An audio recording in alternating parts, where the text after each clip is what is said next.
Hi again, it's Jamie, and welcome back. Last week, we focused on defining gratitude, and we're taking baby steps to get through this. And we explored some potential roadblocks to gratitude, especially fear. So today, we're going to go one more step, and we're going to continue thinking about maybe one other thing that could be a roadblock to fully experiencing gratitude. We're also going to start looking at a roadmap of how we're moving toward gratitude. And we're going to set a goal together that we're going to get through this. So this is going to begin with two essential questions. First, if gratitude involves an unplanned feeling, if gratitude is an emotion, how in the world do I turn that into a practice? We hear so much about the practice of gratitude. It's a spiritual practice. Well, how can we practice a spontaneous emotion? So that's our first essential question. Secondly, how can I, as a busy, you fill in the blank, a busy parent, a busy grandparent, a busy employee or employer, leader, how can I, as that busy individual, commit to something like this? Okay. So first we're going to start by looking again at our definition of gratitude. So remember, it included two parts. It's the feeling of being thankful. The emotion, that's an inward emotion of feeling thankful. It also requires an outward response, showing appreciation or returning kindness. That's our complete definition of gratitude. Be thankful and show appreciation or return the kindness. Fully experiencing gratitude requires both of those. So let's make a goal. It'll be our collective goal as a class or as a community, because please share this with your friends and family or other church members. But our goal will be to, it's a big goal, sit down for it, to fully experience gratitude every day. But I promise, we're going to get there. It's going to be great. I'm excited. So let's look at our roadmap. There's going to be a few steps to getting there. First is we have to receive something to feel gratitude. Without that gift, there's nothing to be thankful for. So first is we have to receive a gift. Second is we have to be aware of that gift. And we're going to talk more about that in a minute. Then, after we have received a gift and we're aware of it, at that point we can feel thankful. And we turn around from that thankful feeling and we show appreciation or kindness to the giver or someone else. And at that point, we will have satisfied our definition and we can fully experience gratitude. So that's what we're looking at to do. We're going to do those little steps every day so that we can fully experience gratitude every day. So one step at a time. We're beginning with the gift. We receive a gift. It comes from somewhere else, not from ourselves. And I know that seems silly to say. That's the obvious thing. But I think we neglect it sometimes. I woke up this morning, and you know what? I didn't do it on my own. That was a gift. I am healthy. That is an amazing gift. I have two beautiful children who, for some reason, God thought me good enough to receive that gift. So everything comes to us from somewhere else. And I think we have to acknowledge that from the get-go. If we can't acknowledge that, then I don't really see how we could feel thankful. It would just be all about us. So all things are a gift. So if we've accomplished acknowledging that, let's check it off our list. we've received a gift. What's next? Step 2 was awareness. Okay, so I got a silly example for you. And this is one of my favorite gratitude memories, I guess. You put on a pair of pants you haven't worn in a while, or a jacket, going about your day, you reach in the pocket, and there's a $20 bill. You didn't know it was in there. Nice. I feel joy, I feel excited, surprised. Yes, that's a gift. Now, maybe I'm the one that put it there. Who cares? It was a gift because I found it today. I didn't have that $20 when I started. Okay, that's a gift. It's a silly one, but it's still a gift. Can you feel grateful if you never reach in your pocket? If you don't find the money, can you feel thankful? I don't think you can. If you don't know it's there, there's no way to start down that road of feeling grateful for it. So that's why awareness is on our list. Okay, so silly example, finding money in your pocket. But let's think about how that relates to our life.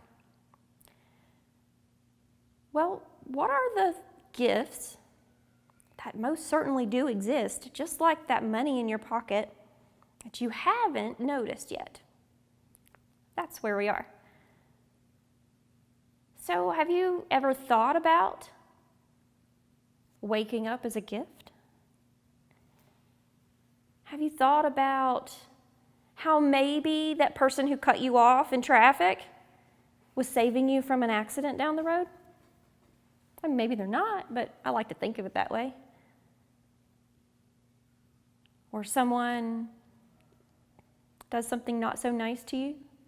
Maybe that's saving you from something down the road. Literally anything can be a gift. So what is out there right now that you haven't noticed yet? That's our goal today. Because the spark of gratitude can't happen until we're aware of the gift. Interestingly, about the money, let's say we don't notice it today, but we wait till next year to put on that coat again, and then we find it. Can you be grateful for it a year later? Yeah. There is no time limits to gratitude. I can be grateful for something that happened years ago. I can be grateful for something that happened last week or even today. I can be grateful for the possibility of something happening tomorrow. So that's the great thing, is they don't expire, gifts. It's amazing. So let's commit to finding those gifts. One of the things that is so difficult in being aware of gifts is really the way we live our lives. We're incredibly busy people. Who has the time to sit down and look for a gift in every single thing that happens? So the first real big hurdle that we got is to slow down. So I'm going to start pulling in some outside research, because I find psychological research incredibly fascinating. So I've brought some in with me today about this concept of being busy. And I really got curious, is it truly a problem? Are there any benefits? What are the potential risks of being so busy? So I'm not going to read articles to you, but I will include links to them after session 4 of mine. So that'd be week 6 for you. So let's look at our culture and how we value the idea of busyness. Some questions that were posed in some of this, and you can think about as I'm taking little snippets, is, do you feel better about yourself when you're busy? Are there any feelings of shame or guilt or any other negative emotion when you have downtime, when you have absolutely nothing to do? Is it something that you try to avoid having downtime? Do those things, maybe if they don't resonate with you, do they resonate with some of your friends or family? So I would think that we probably all have dealt with it or are dealing with it or know someone else who is. So I'm going to share a couple little things with you. First, there was an article called "Are You Addicted to Being Busy?" And the author is Lisa Rankin, and she is an MD in Florida. She's focused her time on mind-body medicine, which I thought was really interesting. She's looking at this conversation of, hey, how's it going? Oh, I'm so busy. You know, the usual, no big deal. Yeah, me too. I'm scheduled into next year already. I just can't take a break. Haven't taken a vacation in forever. But that's a blessing, you know, I've got a good job, I've got a lot of friends. It's great. Okay, so that's where she's starting, is that kind of interaction or conversation or even thought process. And she sums it up as, it seems to me that too many of us wear busyness as a badge of honor. I'm busy, therefore I'm important. I matter, I'm valuable, I'm worthy. And if I'm not busy, forget it, I don't matter. Wow, never really thought about it that way, but I've certainly felt that way. Absolutely. And that's so powerful. She goes on to say, let's basically face the truth. She says, when I get off the hamster wheel of busyness, I'm forced to notice what's going on around me. After I work through the realization that I could be doing other things, I could be busy, what's left in the silence are all the things that I don't necessarily want to think about, like maybe a flailing marriage, friendships that have gone astray, feeling like I'm missing out on something, how I'm uncomfortable with being bored, how I'm afraid of being ordinary, how I feel unworthy or unlovable unless I'm overachieving. And as a lifelong overachiever, I identify with that. The fact that my parents aren't getting any younger and how I've not been there to take care of them like they did for me.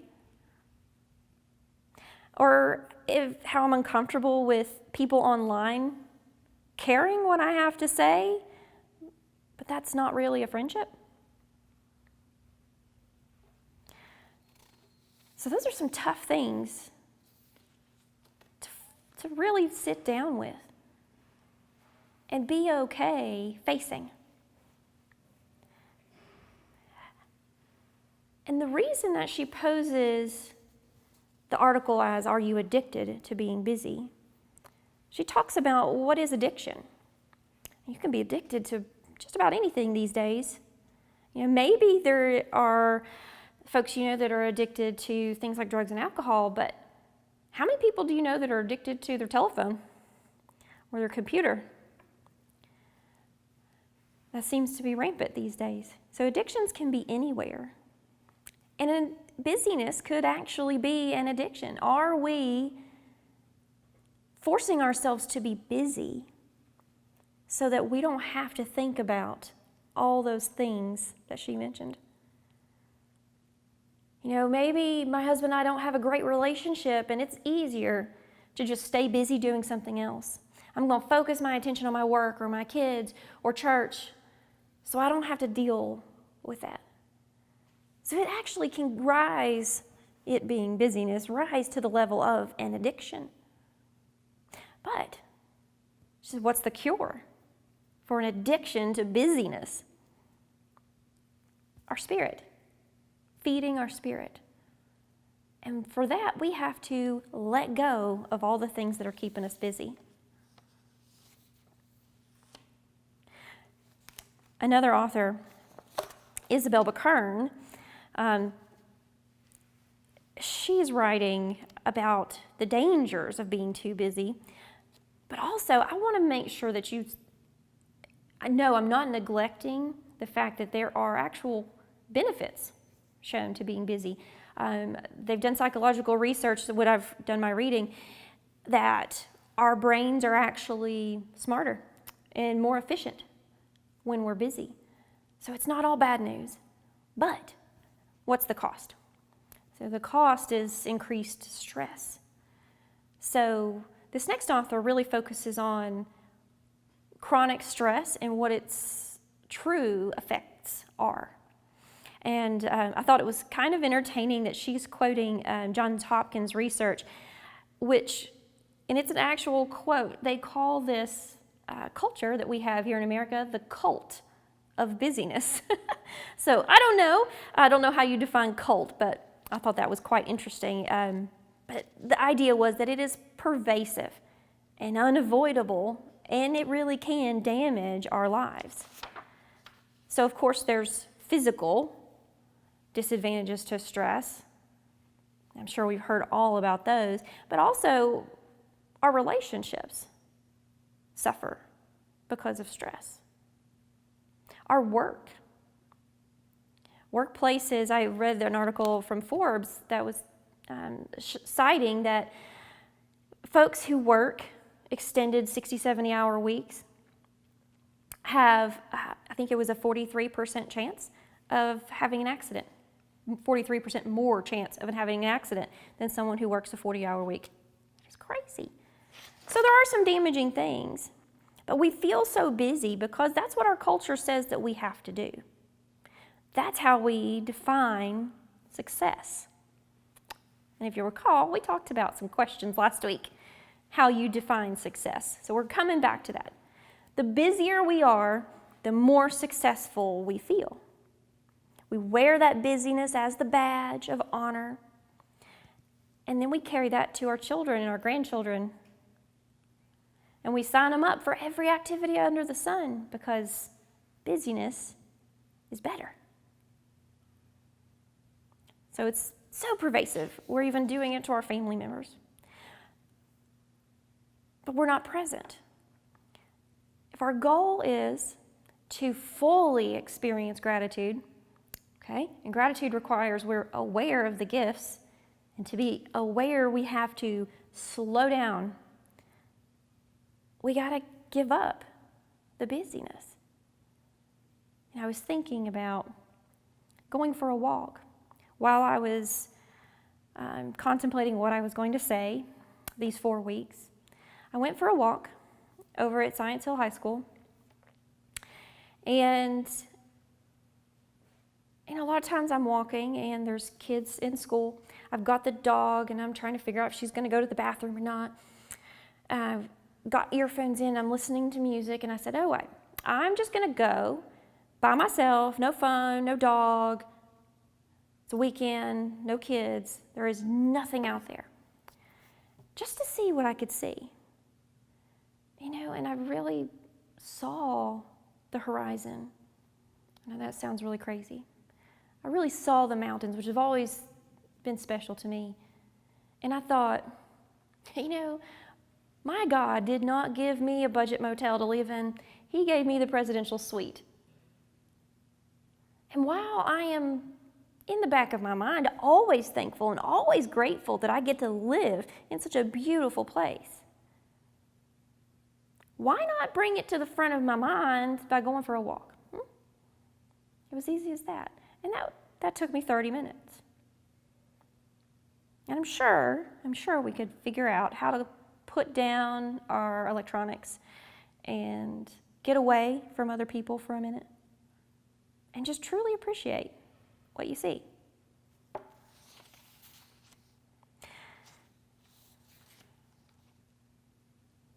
Then finally, another article I'm going to share with you is there is a clinical psychologist who wrote an article saying, are you keeping busy to avoid your feelings?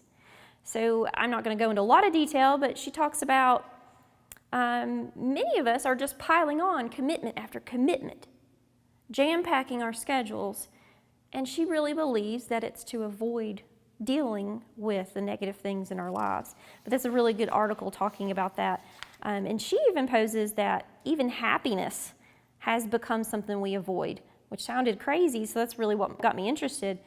But she said that her clients, they worry that their happiness even isn't going to last. So they take something that is a positive in their life and they're making it into a negative by worrying that the next shoe is going to drop and it's going to be all over. So,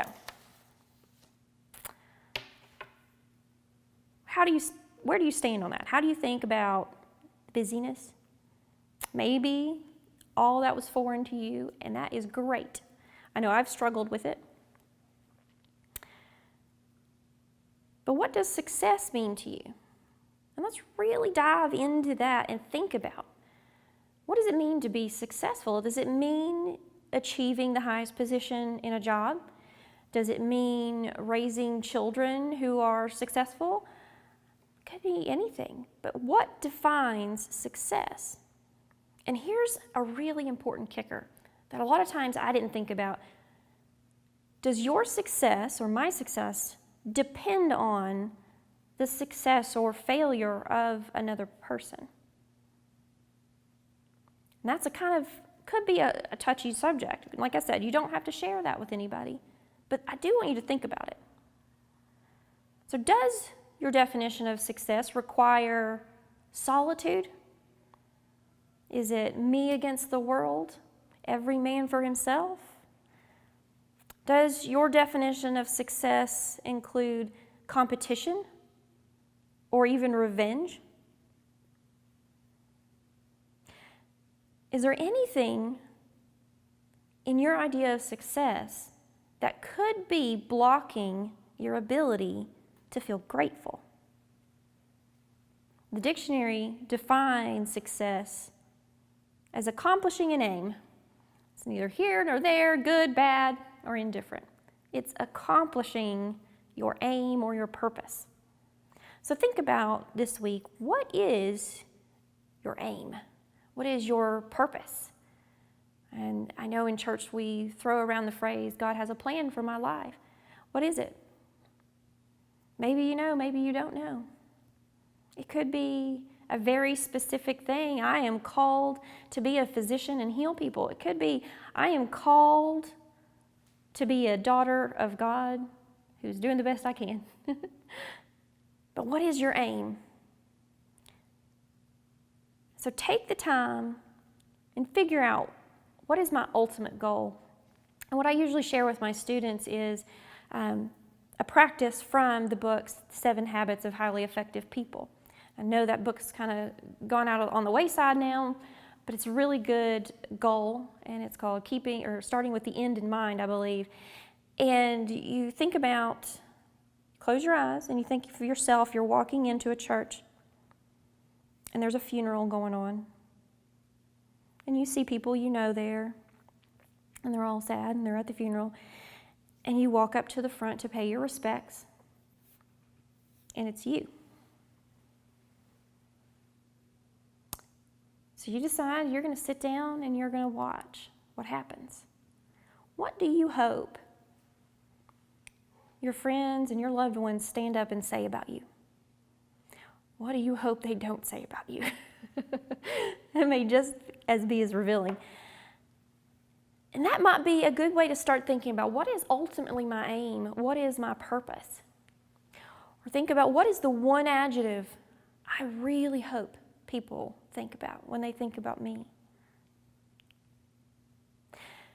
And take that and slow down and think, okay, where are the gifts in my life?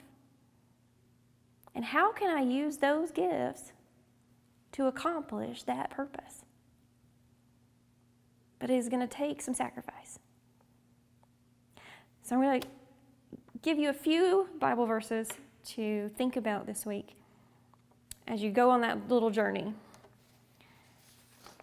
So first, I want you to look at Luke 10, 38 through 42, and that's the story of Mary and Martha. And I'll summarize by saying, you've got 2 sisters, and one is so busy getting things ready, preparing for Jesus to come. The other, sitting at Jesus' feet, just listening, not doing anything else. just admiring him and listening. And of course, Martha says, Jesus, my sister is not doing anything. I'm the busy one here. I'm the one that's worthy. I'm the better one. Rebuke her. And of course, what does Jesus say? No, she's the one that's getting it right. You need to slow down, Martha, and listen. Okay, so that was my paraphrase. That is not on any version of any Bible. Romans 12:2 says, do not conform to the pattern of this world, but be transformed by the renewing of your mind. Then you will be able to test and approve what God's will is. So if you want to know God's will for your life, you got to make the sacrifice of what the world says you need. And finally, Proverbs 23:4 says, do not wear yourself out to get rich, and do not trust in your own cleverness. Right? Because nothing comes from us. It all comes from God. So in the context of thinking about your goals and what success means to you, think about those in light of this.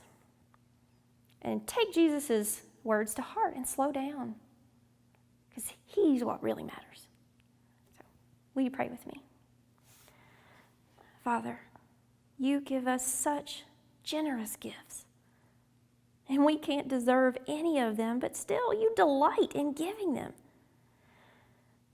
I am working diligently to become more aware of the gifts both you and others give to me. You know this world and how it gets in my way. But give me courage to follow your will and disregard my human desires. Tune my mind to yours. I want to think as you think. Thank you. Thank you for being my ever-patient Father. Thank you for being my friend. Thank you for being my Savior. In Jesus' name, amen.